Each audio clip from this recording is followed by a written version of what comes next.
잘 느껴지는 인사말이었습니다. 그럼 이제 본격적으로 세미나를 진행을 하겠습니다. 먼저 전 국방장관이시고 안기부장을 지내신 권영애 장관님께서 호국의 달, 대한민국을 말한다는 주제로 기조 강연을 해주시겠습니다. 박수로 청해 듣겠습니다.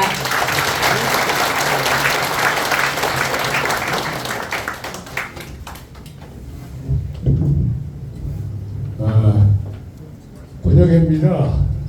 여러분 정말 반갑습니다. 중랑구에 오래간만에 여기 지금 차찬문 상의장님하고 또 유동열 연구원과 이렇게 자리를 마련해줘서 오면서 제가 중랑구와 관련된 저의 기억을 잠깐 좀 여러분들과 함께 되새겨볼까 합니다.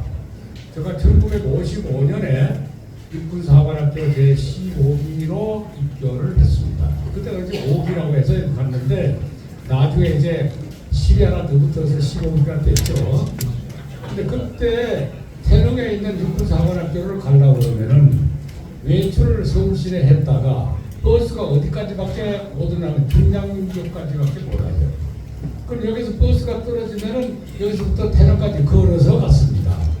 그렇게 되풀이 됐던 그 기억을 되살리면서 오늘 여기까지 오면서 정말 그때에 비교하면 이게 천지개벽이 아니냐, 정말 그 다른 말로 표현할 수가 없습니다.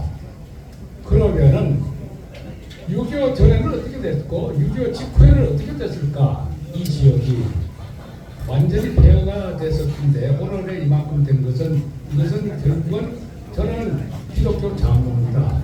그런 입장에서 하나님의 축복이고, 두 번째로는 우리의 선배들이 나라를 세우고 지키고 그리고 산업 발전을 했기 때문에 오늘날 우리가 이런 곳에서 살고 있다. 자, 그렇다면 저에게 주어져 있는 과제가 이제 6.25라고 하는 것이 어떻게 우리가 오늘날에 평가를 해야 되느냐. 6.25 한국전쟁에 대해서 현재 여러 가지 이름을 많이 붙이고 있습니다. 여기에 기록된 것은 6.25 그냥 전쟁, 또 동족 상잔의 전쟁, 북한의 남침 공격, 그리고 특히 김일성이가 주장했었던 남조선 해방 전쟁, 그리고 중국은 한국에 참전하기 위해서 항미 원조 전쟁, 이런 여러 가지 이름을 붙이고 또 개중에는 잊혀진 전쟁이라는 얘기까지가 있습니다. 자, 그래서 여기에서 정확한 우리의 사람의 이름을 지을 때도 많이 생각해서 하듯이 우리가 어떻게 이 6.25에 지금 73년 전에 있었던 6.25에 한국에서 일어났던 전쟁을 어떻게 평가할 것이냐 하는 데 대한 이 확실한 개념을 정립하기 위해서는 이름이 대단히 중요하다. 어떻게 봐야 되느냐.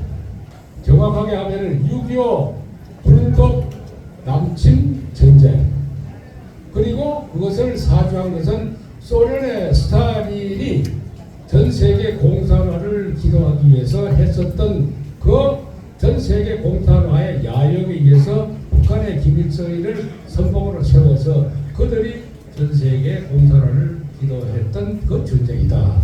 이 부분에 관해서 우리 신재철 부의장님께서 너무나 그 내용을 잘 아실 테니까 더 이상 울창하게 설명을 하지 않겠습니다.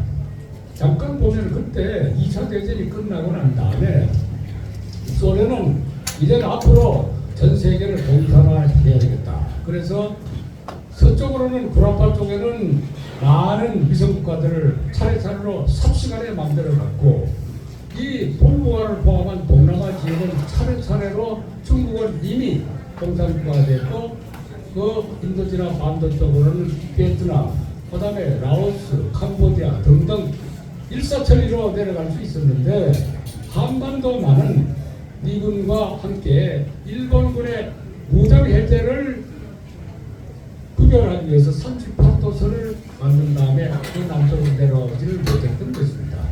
이것을 결국은 남쪽까지를 공산화를 해야 되겠는데, 결국 미국과 대한민국의 건국, 이승만 대통령의 건국에 의해서 중단이 된 상태였었죠. 자, 그런데 문제는 이것을 결과적으로는 김일성이가 뜻을 이루지 못하니까 무력으로 남침을 해야 되겠다고 하는 생각을 가지고 스탈린에게 3번을 가서 허락을 얻어서 남침 전쟁을 합니다. 첫 번째는 2번에 갔을 때 스탈린이 계속해서 거절을 합니다. 미군이 있나라는 안 된다. 그러니까 결국은 1948년 대한민국이 건국되고 난 그 다음에 1949년부터 미군을 몰아내기 위해서 오늘날에만 광화문 일대에서 촛불 시위가 있었던 게 아니고 그때 당시 1949년도부터 시청 앞과 광화문 일대에서는 미군 물러가라고 하는 데모가 계속해서 일어났고 각 산업체에서는 그대로 살인, 방화 등등 폐업이 일어났었던 것입니다.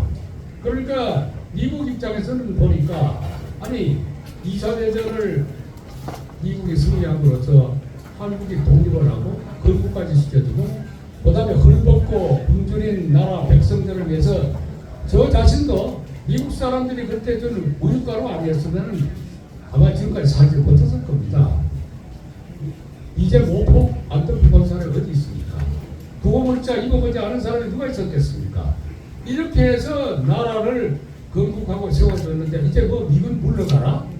그러니까 그때 미국 쪽에서는 한반도에 있는 조선 민족이라고 하는 것은 지켜줄 만한 가치도 없고 이유도 없다. 그래서 1949년 12월 달에 에디슨 라인이라고 하는 것을 선포를 하고 6월이죠. 선포하고 그 다음에 1950년 1월 달에 미군은 보문관 500명만 남겨놓고 다 철수해버렸습니다. 그러니까 이제 김일성이가 스탈린에 가서 당신 말대로 미군 물러갔습니다. 성인해 주시오 남침을. 그러니까 스탈린이 그래 나는 동의를 하겠는데 모택동 동지에게 가서 동의를 얻어. 이렇게 해서 모택동에게 짐을 옮겼습니다. 김일성이와 박은영이가 모택동에게 찾아가서 스탈린 동지가 모택동 동지의 허락을 얻으라고 했으니 당신이 어떻게 하겠느냐.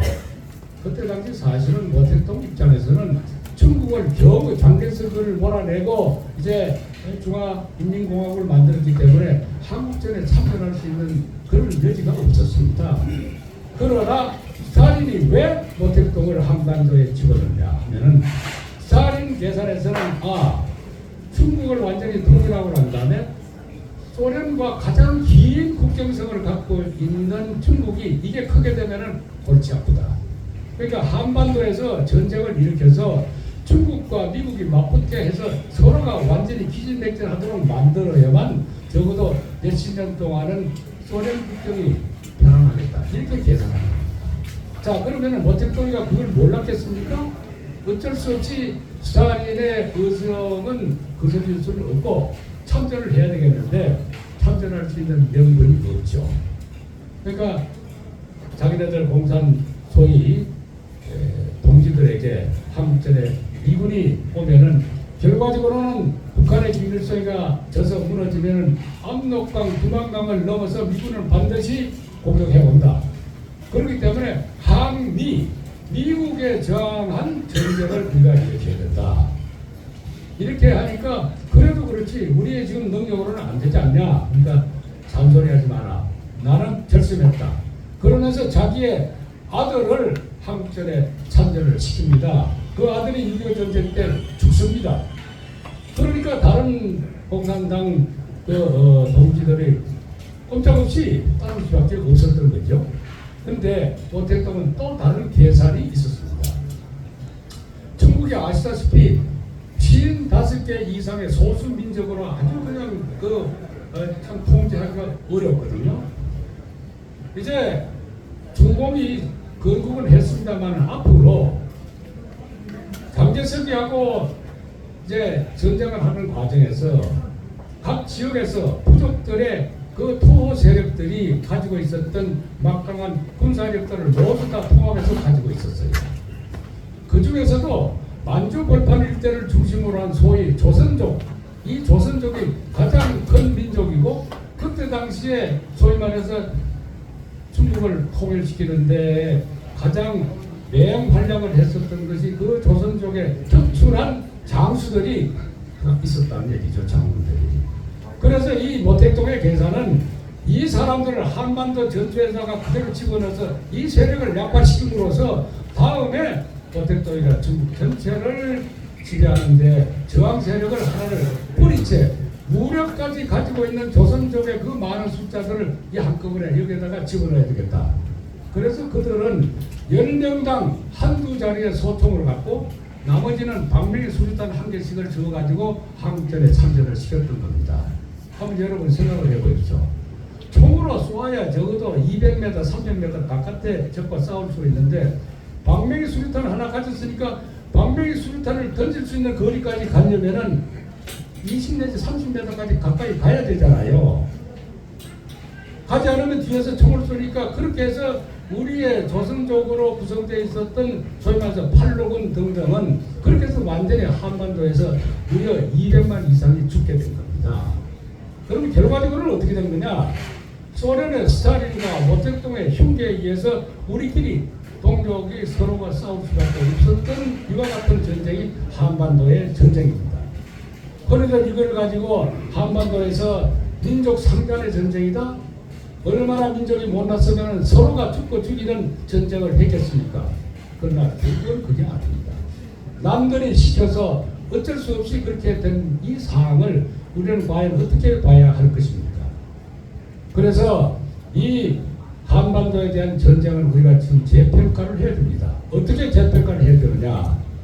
2차 대전 이후에 전 세계를 공산하려고 했었던 스탈린을 포함한 공산주의자들이 전 세계 공산화를 기도한 그 전쟁이었는데 그것이 한반도에서 그때 당시에 우리 여기에 계신 여러분들의 선배들이 죽고 피 흘려서 지켰기 때문에 공산주의는 그 이후에 70년이 지난 1991년에 완전히 이 지구상에서 명목상으로는 공산주의는 사라지게 된 것이기 때문에 우리 한국의 전쟁은 우리의 선배들과 우리 민족들이 세계의 공산화를 막은 제3차 대전을 막았던 위대한 민족이라고 하는 것을 여러분들 스스로 긍지를 가져주십시오.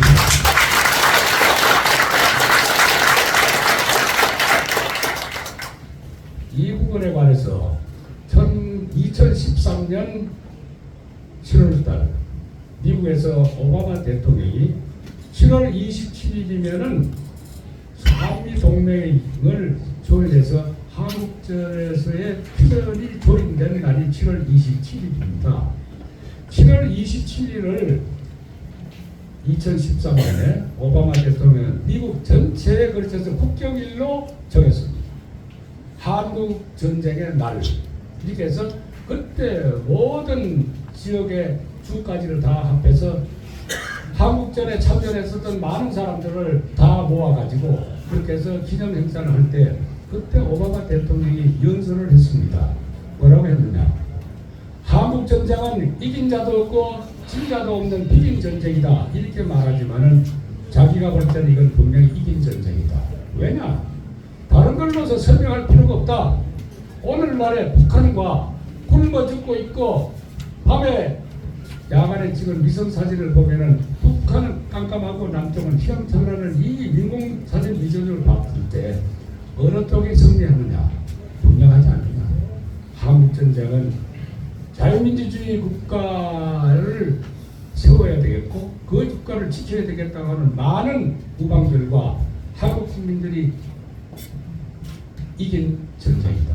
이렇게 오바마 대통령은 분명히 이긴 전쟁이라고 했는데 이와 같은 한국 전쟁이 분명히 이긴 전쟁이라고 한 대한민국의 어떤 대통령도 없었습니다. 오직 외국에 있는 오바마 대통령이 그때 처음으로 한 얘기입니다. 그렇기 때문에 이와 같은 6.25 전쟁을 잊혀진 전쟁 누가 잊어야 됩니까? 누가 잊고 있습니까? 오히려 제가 외국에 가보면은 한국전에 참전했었던 많은 참전 용사들은 나이 90이 넘어가지고도 한국 그러면은 눈물을 줄줄 흘립니다. 호주에 가보면은 한국전에 참전했었던 용사들이 자기가 전쟁을 가장 치열하게 했었던 가평을 발음을 제대로 못해서 개평 그러고 이와 같은 분들의 노력과 피 흘림 때문에 한국 전쟁은 오늘의 우리가 이와 같은 경제 발전을 구가하고 있습니다. 결론을 내리겠습니다. 오늘 우리가 뭘 기억해야 되느냐? 6.25 전쟁과 대한민국을 건국하기 위해서 먼저 돌아가신 그분들이 평균 나이가 30도 되지는 않았습니다. 오늘날의 수명으로 놓고 봤을 때 살았으면 적어도 80 내지 90까지 살았을 때 우리는 모두 다 그분들에게 적어도 50년 이상의 생명을 빚진 사람들입니다. 사람이 돈으로 빚을 지면 갚을 수도 있고 물건으로 빚을 지면 또 물건으로 받을 수가 있습니다. 갚을 수가 있습니다. 생명의 빚은 갚을 길이 없습니다. 뭘로 갚느냐? 그분들의 유지, 그분들이 살아계셨으면 오늘 우리에게 뭐라고 얘기할 것입니다. 정치적으로 또 조금 있으면 유동열 박사가 얘기하겠습니다만은 만연되어 있는 간첩들이 아직도 체제 전쟁을 계속되고 있는 이 우리의 현실에 뭐라고 그분들이 말할 것인가? 짧은 일생을 영원한 종국에 바친 그분들을 삼게 해주시기 바랍니다. 고맙습니다.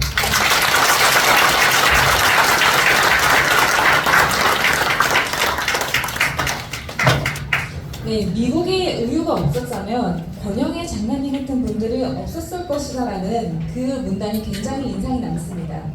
이렇게 미국이 한국에 있어 해준 것들이 상당히 많은데도 불구하고 마치 미국이 한국에 고통을 준 것처럼 선동하는 자들의 정체가 무엇인지 굉장히 의심스럽습니다.